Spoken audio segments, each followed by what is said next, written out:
Hello बच्चों, मैं हूं उदय शंकर। बच्चों, आज की इस वीडियो सेशन में हम लोग वोकैब के ऊपर बात करेंगे। और वोकैब के लिए हमने जो वे को पिक किया है वो है वर्ड्स आर इंपॉर्टेंट, जो कि एससी हार्डविक द्वारा लिखा हुआ है। और वर्ड्स आर इंपॉर्टेंट की इंट्रोडक्टरी बुक को आज हम लोग लेके चलेंगे। इंट्रोडक्टरी बुक के लेसन 1 को आज हम लोग डिस्क्राइब करेंगे। इसमें टोटल आपको 18 वर्ड्स मिलेंगे, जो कि आपके एग्जामिनेशन दृष्टिकोण से काफी इंपॉर्टेंट है। अगर हम एग्जाम्स के बाहर बात करें तो इसमें जो भी वर्ड्स हैं वो आपके रिटेन और स्पोकन के लिए भी काफी इंपॉर्टेंट है। यानी कि अगर आप इंग्लिश अगर बोलना सीख रहे हैं तो ये वर्ड्स आपको काफी कारगर साबित होगा। अगर आप इंग्लिश लिखने की अगर अभ्यास कर रहे हैं तो ये वर्ड्स आपके लिए काफी जरूरी है। और अगर आप एसएससी बैंक जैसे एग्जाम्स में भी बैठ रहे हैं तो आपके लिए ये वर्ड काफी ये वरदान साबित होने वाला है। बच्चों, आपसे रिक्वेस्ट है कि आप इस वीडियो सेशन को आप शुरू से अंत तक देखें। इसको बनाने में काफी मेहनत किया गया है। और अगर अंत में अगर आपको ये वीडियो पसंद आए तो आप अपने ग्रुप में इसे जरूर शेयर कर दें। अगर आप इस चैनल पर नए हैं और इस चैनल को सब्सक्राइब नहीं किया है तो काइंडली आप इस चैनल को भी सब्सक्राइब कर लें। आगे आने वाले दिनों में हम लेसन 2, लेसन 3 और इस इंट्रोडक्टरी में जितने भी लेसन है वो हम जल्दी से जल्दी लेकर आने वाले हैं। तो चलिए इस इंट्रोडक्टरी बुक के लेसन 1 का फर्स्ट वर्ड देखा जाए। फर्स्ट वर्ड हमारा एलियन है। हमारा फर्स्ट वर्ड एलियन है। देखिए, एलियन यहां पर हम एडजेक्टिव ग्रुप में बात करेंगे। एलियन हालांकि नाउन भी है, लेकिन हम यहां पर बात करेंगे एलियन को एडजेक्टिव ग्रुप में। ठीक है। एलियन का अर्थ क्या होता है? विदेशी, अनजान, अपरिचित। मतलब एलियन के दो अर्थ हैं।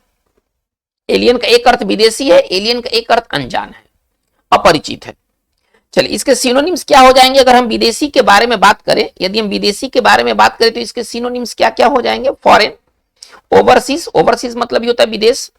चलिए, फ्रॉम अनदर कंट्री। अगर इसका एक्सप्लेनेशन करें कि अगर इसका एक्सप्लेनेशन क्या है तो इसका एक्सप्लेनेशन है फ्रॉम अनदर कंट्री, जो दूसरे देशों से हो। चलिए, अब अगर हम अपरिचित के रूप में बात करें तो इसके सिनोनिम्स क्या हो जाएंगे? यदि अनजान के रूप में बात किया जाए तो इसके सिनोनिम्स क्या हो जाएंगे? Unfamiliar, unknown.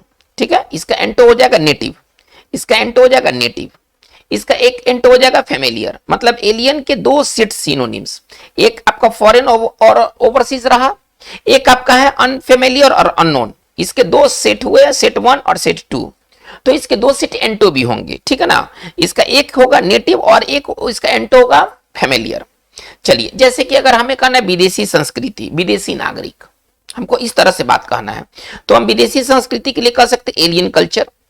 यदि कोई विदेश में रहने वाले लोग हैं उनको क्या कहा जाएगा? एलियन रेसिडेंट, है ना। रेसिडेंट का मतलब निवासी होता है। चलिए, एक अनजान और अपरिचित वातावरण, है ना। मतलब मैं एक जगह गया जहां के वातावरण मेरे लिए बिल्कुल और बिल्कुल अनजान वातावरण था। अगर इस अनजान वातावरण के लिए अगर इंग्लिश लिखा जाए तो किस प्रकार लिखेंगे? An alien environment. तो बच्चों, एलियन का दो अर्थ है। एक अर्थ इसका विदेशी है, एक अर्थ इसका अनजान है। दोनों मामलों में हम एलियन का यूज कर सकते हैं। ठीक है। चलिए, हम लोग वर्ड नंबर 2 की ओर मूव करते हैं। ब्रुक। ब्रुक का अर्थ क्या होता है? यदि आप किसी चीज को ब्रुक करते हैं तो आप उसको सहते हैं, बर्दाश्त करते हैं। ब्रुक का मतलब होता है सहना, बर्दाश्त करना। ठीक है। चलिए, इसका सिनोनिम्स क्या हो जाएगा? सहने के लिए और कितने वर्ड हमारे पास है? तो टॉलरेट सहना, बियर सहना, इंड्योर सहना। ठीक है ना। और भी सहने के लिए और भी वर्ड है, लेकिन ये सभी के सभी कॉमन वर्ड है जो कि आपको एग्जाम्स में आपको रेगुलर देखने को मिलेगा। चलिए, एक बहुत अच्छा फ्रेजल वर्ब है put up with. Put up with का भी अर्थ होता है सहना, बर्दाश्त करना। अगर आप किसी चीज को पुट अप विथ करते हैं, आप उसको सहते हैं, आप उसको बर्दाश्त करते हैं। चलिए, अब जैसे कि एक वाक्य लिया गया है ना, कुछ लोग आलोचना बर्दाश्त नहीं करते हैं। मतलब अगर उनका आलोचना कर दिया जाए तो वो उखड़ जाएंगे, अब वो बर्दाश्त नहीं कर सकते। इसको हम कैसे लिखेंगे? सम पीपल, है ना, ब्रुक नो क्रिटिसिज्म, है ना। क्रिटिसिज्म का मतलब आलोचना। चलिए, आगे देखते हैं। मैं तुम्हारी उदंडता को नहीं सह सकता हूं। कोई व्यक्ति बोल रहा है कि मैं तुम्हारी उदंडता को नहीं सह सकता हूं। चलिए, आई कांट। ठीक है ना। चलिए, हमने यहां पर फ्रेजल वर्ब का इस्तेमाल किया है। इस वाक्य को डील करने के लिए हमने फ्रेजल वर्ब का इस्तेमाल किया है। सहना और बर्दाश्त करने के लिए हमारे पास एक पुट अप विथ है, जो कि बहुत बढ़िया ये फ्रेजल वर्ब है। तो ये वाक्य क्या कर रहा है? I can't put up with your rudeness, है ना। र्यूड मतलब उदंड और र्यूडनेस मतलब उदंडता। चलिए, हम लोग वर्ड नंबर 3 की ओर मूव करते हैं। वर्ड है कंसोल। कंसोल का मतलब क्या होता है? सांत्वना देना, दिलासा देना। अगर आप किसी को कंसोल करते हैं, आप उसके दुख में, आप उसके दुख के क्षणों में आप उसको सांत्वना देते हैं, आप उसको दिलासा देते हैं, उसको ढाढ़स बढ़ाते हैं। चलिए अब सांत्वना देने के लिए हमारे पास और कितने वर्ड हैं, थोड़ा इसको भी देख लिया जाए। तो कंफोर्ट मतलब होता है सांत्वना देना, राहत देना एक तरह से। कंसोल, कंसोल तो खुद है, यहाँ पर कंडोल कर दिया जाए, सॉरी ये एक मिस्टेक हो गया, इसको कंडोल कर लिया जाए। कंडोल का भी मतलब होता है सांत्वना देना। चलिए यहाँ पर ये वर्ड हो गया कंडोल। अगर आप किसी को कंडोल करते हैं, आप उसको सहानुभूति देते हैं। चलिए सोलेस, सोलेस का भी अर्थ होता है सांत्वना और सांत्वना देना। चलिए और इसका अपोजिट क्या हो जाएगा, इसका एंटो क्या हो जाएगा, ठीक है ना, अपसेट। अगर आप किसी को अपसेट करते हैं, आप उसको निराश करते हैं, दुखी करते हैं। एक दूसरा इसका एंटोनिम्स है डिस्ट्रेस। डिस्ट्रेस बहुत बढ़िया वर्ड है, ये बहुत ही फैंटास्टिक वर्ड है डिस्ट्रेस। डिस्ट्रेस का भी अर्थ होता है परेशान करना, नाराज करना। चलिए अब इससे जुड़े हुए एक सेंटेंस को देख लिया जाए, ठीक है ना। उसके बेटे के मरने के बाद कोई भी चीज उसे सांत्वना नहीं दे सका। इसका मतलब है कि कभी भी वो निराशा से बाहर नहीं निकल सकी, कोई भी चीज उसे सांत्वना नहीं दे सका। चलिए नथिंग कुड कंसोल हर। चलिए यहाँ कंसोल के जगह पर आप कंफर्ट भी इस्तेमाल कर सकते हैं, कंफर्ट का भी तो यही अर्थ है, लेकिन चूंकि हमारा सेंटेंस में कंसोल से डील कर रहा हूं अतः मैंने कंसोल लिखा। लेकिन अगर आप चाहते हैं तो आप वर्ड को चेंज कर सकते हैं। चलिए करे कि नथिंग कुड कंसोल हर, कोई भी चीज उसे सांत्वना नहीं दे सका आफ्टर हर सन्स डेथ, ना उसके बेटे के मृत्यु के बाद। चलिए बच्चों ये काफी और काफी इंपॉर्टेंट वर्ड्स हैं। ये वर्ड सिंपल हैं लेकिन इंपॉर्टेंट है। ये बहुत लंबे लंबे वर्ड्स नहीं पूछे जा रहे हैं। आज के समय में आप एसएससी का क्वेश्चन पेपर अगर देखेंगे तो बहुत ही छोटे छोटे टाइप के वर्ड पूछे जा रहे हैं, लेकिन वो वर्ड काफी इफेक्टिव वर्ड हो रहे हैं। बहुत लंबे चौड़े वर्ड पढ़ने के बजाय आप छोटे वर्ड पर ज्यादा फोकस करें तो खासतौर पर एसएससी एग्जाम्स के लिए ये बेनिफिशियल होगा। चलिए कॉन्स्पायर, कॉन्स्पायर का मतलब क्या होता है, साजिश करना, षड्यंत्र करना। अगर आप कोई चीज को कॉन्स्पायर करते हैं, आप उसकी साजिश करते हैं, षड्यंत्र करते हैं। चलिए सिनोनिम से इसका क्या हो जाएगा, प्लॉट। प्लॉट का मतलब होता है षड्यंत्र करना, साजिश करना। इंट्रिग, इंट्रिग का भी अर्थ होता है साजिश करना। एक इडियम है, बहुत अच्छा ये इडियम है, ठीक है ना, और इसका भी अर्थ होता है साजिश करना। और वो इडियम क्या कहता है, work hand in glove. Work hand in glove का मतलब क्या होता है, साजिश करना, षड्यंत्र रचना। चलिए एक सेंटेंस क्या है इस पर कि they were accused of conspiring to overthrow the government. इसका हिंदी क्या निकलेगा, दे वर अक्यूज्ड ऑफ, उन पर आरोप लगाया गया था, किस बात के लिए, कि वे सरकार को गिराने की साजिश कर रहे थे। मतलब इसको सजाकर बोलेंगे तो क्या बोलेंगे, है ना, उन लोगों पर सरकार को गिराने के साजिश करने का आरोप लगा, ठीक है।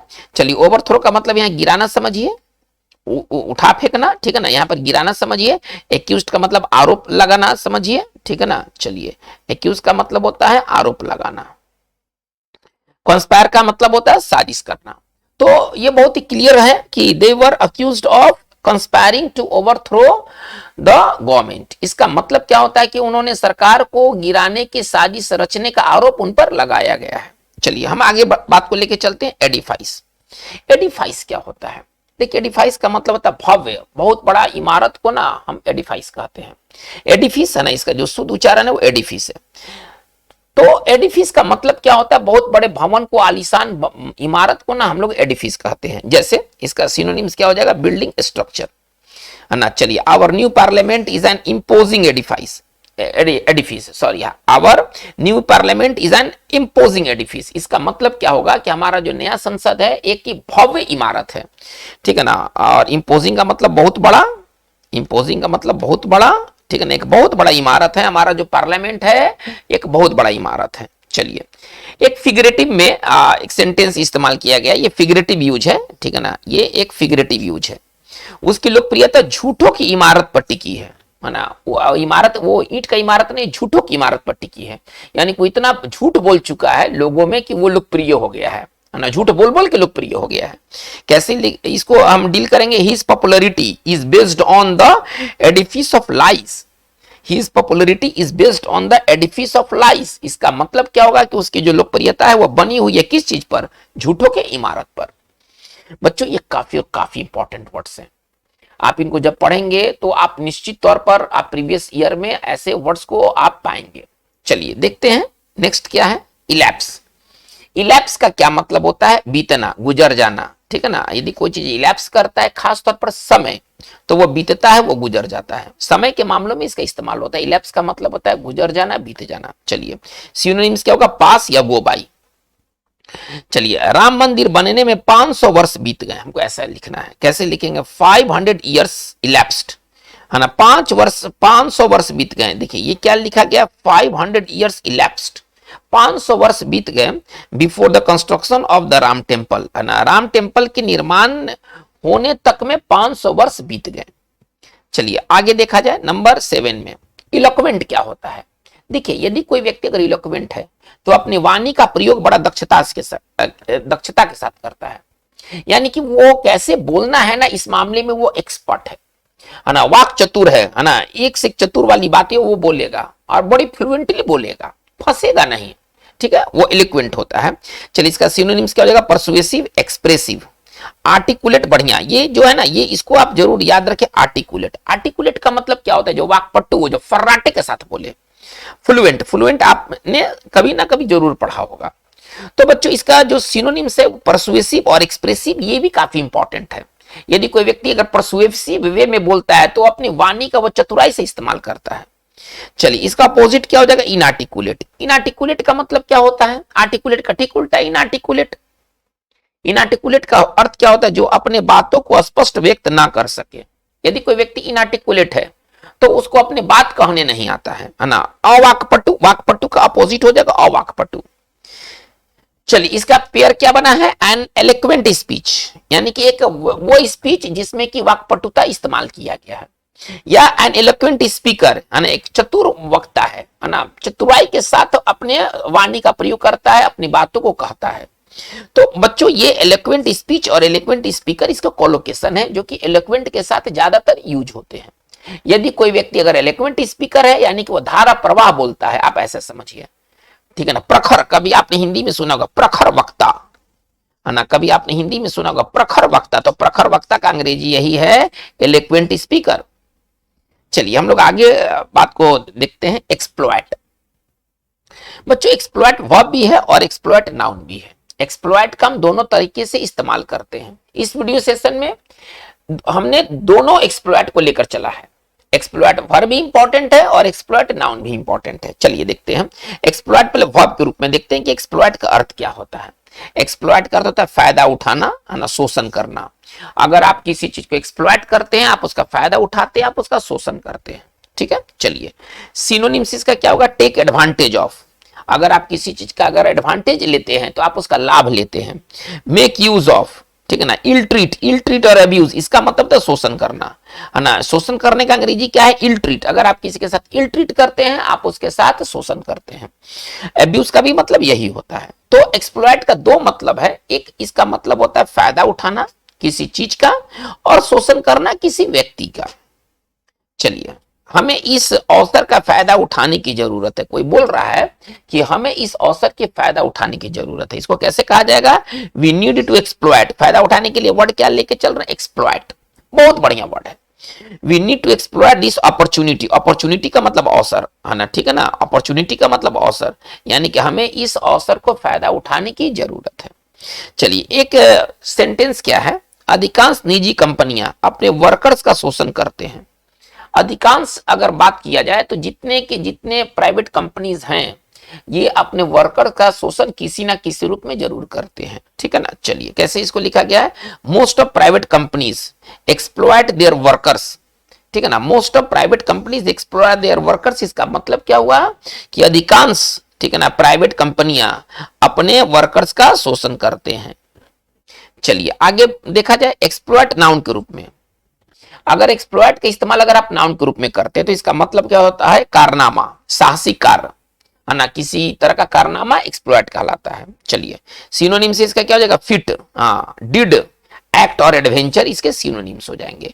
ज्यादातर आप फिट और डिड लेके चले, ठीक है। चलिए कह रहे क्या, हमारा इतिहास स्वतंत्रता संग्रामियों के कारनामों से भरा पड़ा है। एक से कारनामे इन्होंने किए हैं और ऐसा हमारे इतिहास इस बात को दिखाता है ना, उसमें भरा पड़ा है। कैसे इसको डील किया गया है, कैसे इसको लिखा गया है, our history is replete with, replete मतलब भरा होना, रिप्लीट विथ मतलब होता है भरा होना, ठीक है ना। चलिए रिप्लीट विथ बहुत बढ़िया वर्ड है और इसका मतलब होता है भरा होना। Our history is replete with the exploit of freedom fighters, इसका हिंदी क्या निकलेगा कि हमारा जो इतिहास है वो स्वतंत्रता संग्रामियों के कारनामों से भरा हुआ है। चलिए आगे देखा जाए इंपरेटिव। इंपरेटिव एडजेक्टिव है, तो इंपरेटिव का अर्थ क्या होता है? अति आवश्यक, अति महत्वपूर्ण। मतलब महत्वपूर्ण भी इंपरेटिव का अर्थ होता है और आवश्यक भी इंपरेटिव का अर्थ होता है। इंपरेटिव के मतलब दो अर्थ हो गए। चलिए वाइटली, इसका सिनोनिम्स क्या हो जाएगा? वाइटली इंपॉर्टेंट, यानी कि काफी महत्वपूर्ण है ना। वाइटल, इसको पढ़ेंगे वाइटल। वाइटल मतलब ये होता है अति महत्वपूर्ण। एसेंशियल, जरूरी है ना। इंडिस्पेंसिबल, आवश्यक।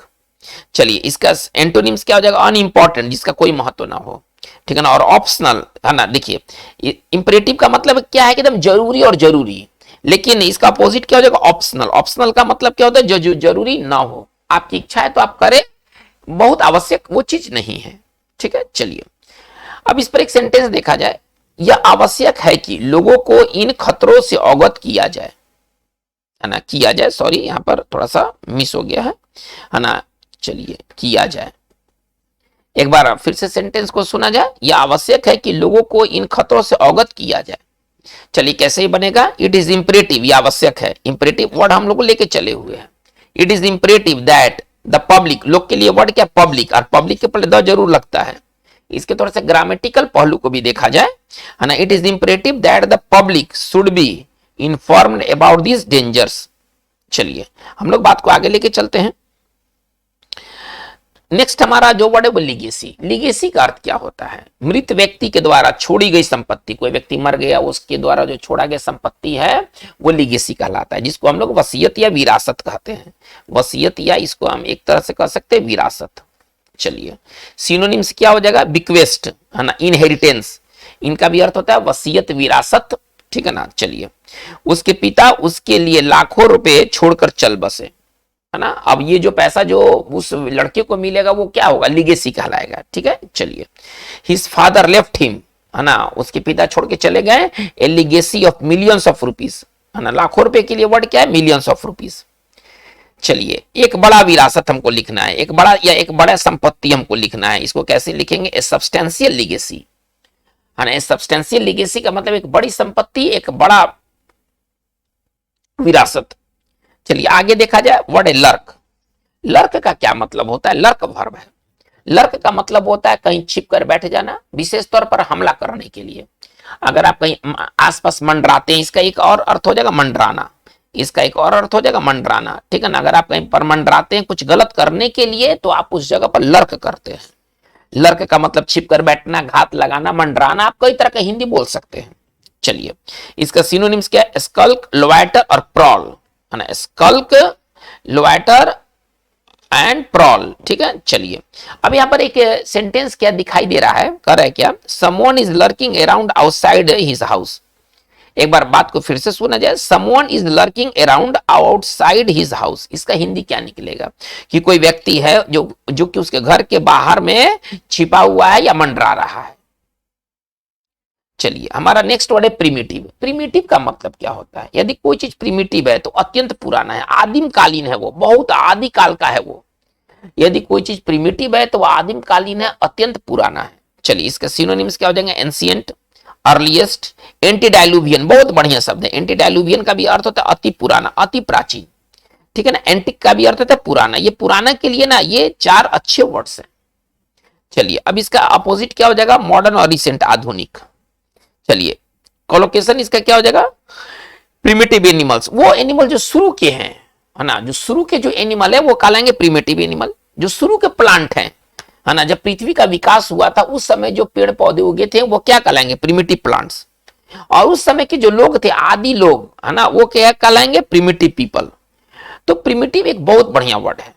चलिए आगे देखा जाए। रिक्वायल। रिक्वाइल का मतलब क्या होता है? अगर आप कोई चीज को रिक्वाइल करते हैं तो आप चौंक करके, घबरा करके पीछे हट जाते हैं। आपने कुछ ऐसा देख लिया है, कुछ ऐसा आपने पा लिया है ना, जो कि आप में घृणा पैदा करेगा, भय पैदा करेगा, आप चौंक कर पीछे हटिएगा, ठीक है। चलिए सिनोनिम्स इसका क्या हो जाएगा? ड्रॉबैक, जंप बैक, पीछे हटना। चलिए ही रिक्वायर्ड फ्रॉम हर टच।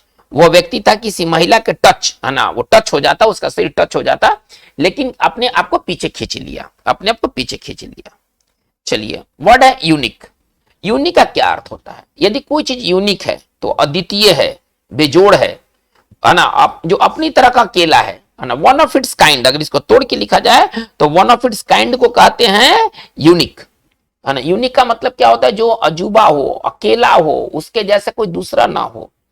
चलिए इसका सिनोनिम्स क्या हो जाएगा, डिस्टिंक्टिव, है ना, जो विशिष्ट हो वो डिस्टिंक्टिव कहलाता है। सिंगल, सोल, ये सोल मतलब अकेला, सिंगल अकेला, वन ऑफ इट्स काइंड, जो अपने किस्म का एक हो। ठीक है, चलिए एंटोनिम से इसका क्या बनेगा, कॉमन और ऑर्डिनरी, साधारण। चलिए आगे देखते हैं, जैसे एक यूनिक फीचर, एक है ना, एक अद्वितीय विशेषता, गुण को फीचर कहते हैं। कैरेक्टरिस्टिक का भी मतलब लक्षण होता है, एक विशिष्ट लक्षण हमको कहना है, एक विशिष्ट लक्षण किसी में पाया जाता है, उसको क्या कहेंगे, यूनिक कैरेक्टरिस्टिक। ठीक है, चलिए उसकी प्रतिभा उसे सचमुच बेजोड़ बना देती है। कोई व्यक्ति है, इतना प्रतिभावान है कि उसकी प्रतिभा उसको बेजोड़ बना देती है। कैसे लिखेंगे, his talents make him truly unique, है ना, his talents make him truly unique. तो बच्चों ये यूनिक काफी इंपॉर्टेंट वर्ड है। चलिए हम लोग बात को आगे लेके चलते हैं। तो एक वर्ड है डिलीवरेंस। देखिए इस वर्ड का नाम मिस स्पेल्ड बहुत फेमस है। अक्सर ये मिस स्पेल्ट में आपको ये वर्ड मिलेगा, भले सिनोनिम्स पूछे या ना पूछे, लेकिन मिस स्पेल्ट में ना इसके आने की पूरा का और पूरा चांस है। देखिए इसका सही स्पेलिंग रांस है ना। मिस स्पेल्ट में कैसे देगा, ऐसे देगा, है ना, रेन से करके देगा, देखिए ये ऐसे करके देगा। तो क्या मैं कहूं कि डिलीवरेंस नहीं होता, डिलीवरांस होता है ना। ये करेक्ट स्पेलिंग है, ये जो करेक्ट स्पेलिंग है, और ये जो है ना रॉन्ग स्पेलिंग है। चलिए जरूरत पड़ने पर अपने साथ ही प्रीपोजिशन फ्रॉम लेगा। डिलीवरेंस जरूरत पड़ने पर अपने साथ प्रीपोजिशन फ्रॉम लेगा। डिलीवरेंस का मतलब क्या होता है, मुक्ति या बचाव, है ना, किसी चीज से मुक्ति या बचाव को हम लोग डिलीवरेंस कहते हैं। जैसे इसका सिनोनिम्स क्या हो जाएगा, लिबरेशन मुक्ति, रेस्क्यू बचाव, फ्रीइंग मतलब मुक्ति, तो सबका एक ही अर्थ है, मुक्ति या बचाव। ठीक है, चलिए हम लोग आगे बढ़ते हैं नंबर 16 में, डिलीवरी। कहीं पर माल भेजना को ना डिलीवरी कहते हैं। ठीक है ना, चलिए इसका साइनो क्या हो जाएगा, ट्रांसपोर्टेशन। कोई बहुत ही खास वर्ड नहीं है ना, बस इसको केवल देख करके आगे बढ़ा जाए। देखिए एक वर्ड ह्यूमन, ह्यूमन एडजेक्टिव है जिसका अर्थ होता है मानव, ह्यूमन एडजेक्टिव है जिसका अर्थ होता है मानव। सिनोनिम्स इसका क्या हो जाएगा, एंथ्रोपॉयड, है ना, एंथ्रो का मतलब मानव से रिलेटेड है, एंथ्रोपॉयड का मतलब क्या हो जाएगा, मानव, है ना, एडजेक्टिव फॉर्म में। मोटल, मोटल मतलब भी अर्थ हो जाएगा मानव। चलिए इसका अपोजिट क्या होगा, एनिमल होगा। चलिए गलती करना मानवीय स्वभाव है, मतलब ये मानव का गुण है ना, ये मानव का गुण है। ठीक है ना, मानव का स्वभाव है, आप ऐसे समझे, मानवीय स्वभाव नहीं, आप इसको मानव का स्वभाव है। गलती तो मानव से होता ही है, चलिए गलती करना मानव का स्वभाव है, हमको ऐसे लिखना है। चलिए इसके लिए बहुत फेमस ये लाइन है, to err is human. To err is human का मतलब, टू एयर मतलब गलती करना, और ह्यूमन का मतलब वो मानव का नेचर है वैसा। चलिए ह्यूमेन, ह्यूमेन का मतलब दयालु होता है, मानवीय होता है। ठीक है ना, यदि कोई व्यक्ति दयालु है तो वो उसमें ह्यूमन का गुण है। साइनो क्या हो जाएगा, कंपैशनेट, काइंड और सिंपैथेटिक। इस सब का एक ही अर्थ होता है, दयालु, है, दया से भरा हुआ। यदि कोई चीज कंपैशनेट है तो यानी कि वो दया से भरा हुआ है, यदि कोई चीज सिंपैथेटिक है तो वो सहानुभूति से भरा हुआ है।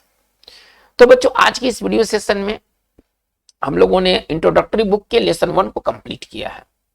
बच्चों एक बार फिर से मैं आपसे रिक्वेस्ट कर रहा हूं कि आप अगर आपको अगर ये वीडियो पसंद आए तो अपने ग्रुप में इसे जरूर शेयर करें, और यदि आपने इस चैनल को सब्सक्राइब नहीं किया है तो काइंडली आप इसे सब्सक्राइब जरूर कर लें।